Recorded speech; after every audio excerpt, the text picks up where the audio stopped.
Hey Year 7, today we're working on chapter 19 in the text, so if you haven't read this already, please do so before we move on with the video. So let's start with a summary.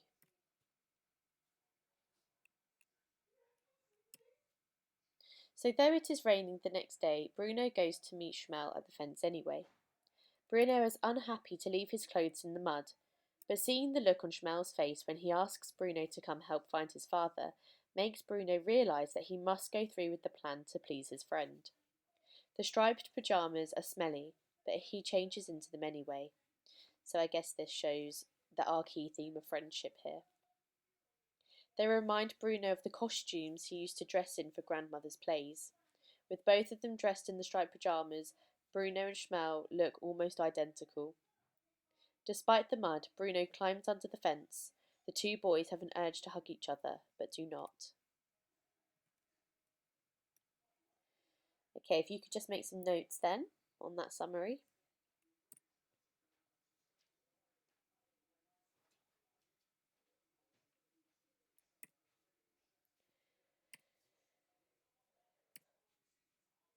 Okay, so Bruno is shocked at the world on the other side of the fence. He thought it would be filled with happy families, but instead, miserable, sickly people sit in groups, being taunted by soldiers or staring into space.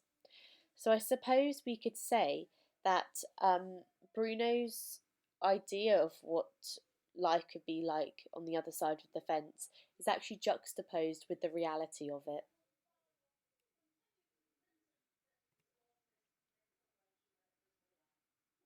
Bruno says he doesn't like it there and wants to go home, but Schmel wants help to find his father. So they search for evidence but find nothing. And after a while, Bruno asks Schmel to walk him back to the fence. At that moment, the soldiers round people up to march, and Schmel tells Bruno not to say anything or the soldiers will become angry. Bruno wants to go home, but he and Schmel find themselves swept into the march and then into a long, warm room. Bruno figures he will stay there until the rain lets up. Frightened, the two boys hold hands. Bruno tells Schmel he is his best friend for life. The soldiers close the doors to the room, and everyone gasps. The room goes dark, and Bruno continues to hold Schmel's hand, and nothing in the world would have persuaded him to let go.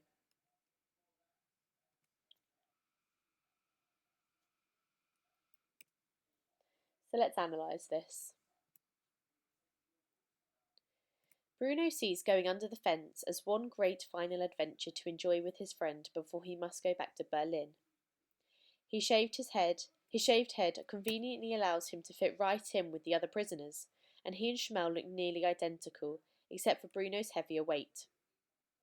This visual similarity is Boyne's metaphor for the great tragedy of the Holocaust. All of the prisoners are victims of hatred, dehumanization, genocide, and are just as human as the rest of the German population. Finally, Bruno, though remaining naive and ignorant as ever, does something active to help his friend and steps into his shoes for a while. This act leads to Bruno's death, but it is also a redemption for him, as his better nature wins out over his upbringing of privilege and Nazi indoctrination. Another word for indoctrination, by the way, is brainwashing. So, everyone, as always, find quotations to support the above analysis.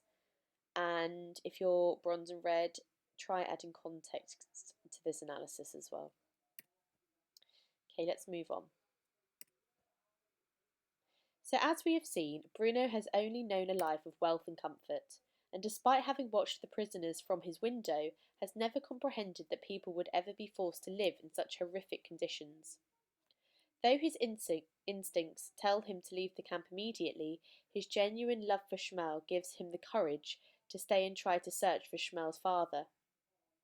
When the boys are rounded up in a march, they are led into a gas chamber, where they are killed by lethal gas, without ever knowing what is really happening. Though this ending is sudden and grim, it is the reality of how millions of people lost their lives during the Holocaust.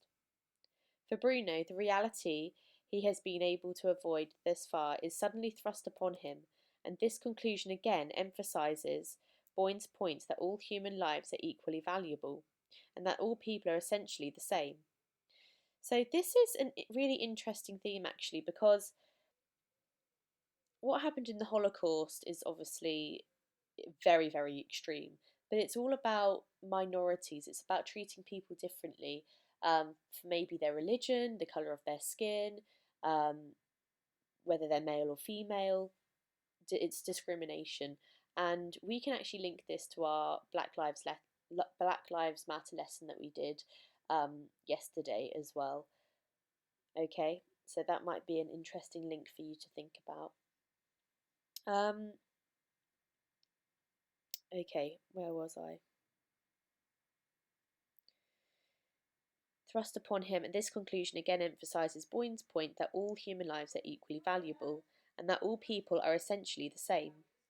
The small comfort at the end of the book is that the two boys have each other. If it were not for Bruno's presence, Schmel would have died completely alone and frightened. However, had Bruno's parents not guarded Bruno's ignorance and innocence so closely, and had Bruno's father not been an instrumental member of the Nazi Party, Bruno would have never wandered into his death. Okay, so that's my analysis there for you. If you need to rewind and listen to that again, because I know I spoke a lot longer than what's on this slide. But I really wanted us to think about comparing the Holocaust and the mass genocide which happened between 1939 and 1945, and compare that to what's going on in the world now. So this is what I've done for bronze and red flight paths, but if you are green and yellow, I would really like you to stretch yourself and complete this task as well. So I want you to add context to this analysis by researching other times in history when concentration camps were used. I think you'll be very surprised with how recently concentration camps have been used in the world.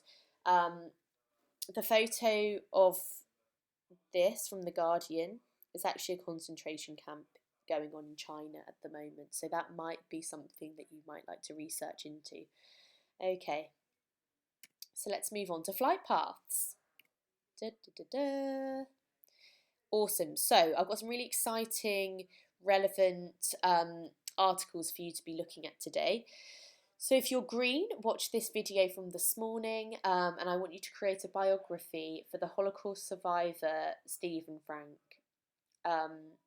Enjoy it. Yellow, what are the key themes in the text and why are these themes so important to the novel as a whole? So for you, I want you to really think about language analysis. Are there any metaphors being used, similes, hyperbole, imagery? Okay, so think about that.